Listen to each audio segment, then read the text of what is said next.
Depuis avril 2023, le Soudan est plongé dans une guerre civile dévastatrice. Deux généraux se disputent le pouvoir. D'un côté, Abdel Fattah al-Burhan, chef des forces armées soudanaises. De l'autre, Mohamed Hamdan Dagalo, alias Hemedti, à la tête des redoutées forces de soutien rapide. Ils étaient alliés. Ils sont aujourd'hui ennemis. Et ce conflit, qui devait être une lutte de pouvoir, s'est transformé en une véritable catastrophe humanitaire. La capitale Khartoum est ravagée. Des quartiers entiers sont détruits. Et dans tout le pays, la population paie le prix fort. On parle de plus de 11 millions de déplacés internes. Et plus de 3 millions de réfugiés ont fui vers les pays voisins. Le tissu social, les services de santé, l'éducation, l'économie, tout est à terre. Mais le plus dramatique, c'est la crise alimentaire. Le Soudan vit l'une des pires famines au monde aujourd'hui.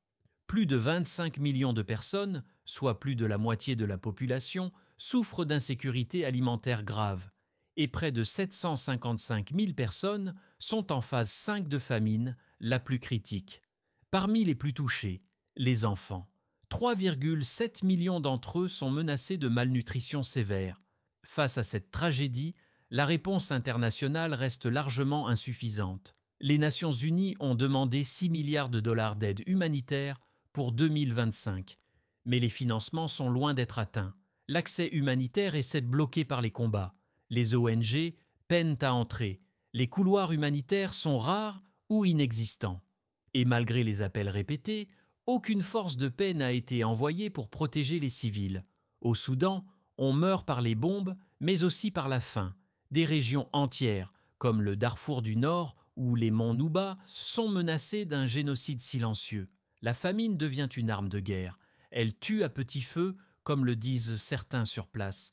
Il est urgent d'agir, urgent de mobiliser, de sensibiliser, de faire pression pour que l'aide arrive et que le monde n'oublie pas le Soudan. Ce qui s'y passe n'est pas une simple crise régionale. C'est une tragédie humaine à l'échelle du siècle.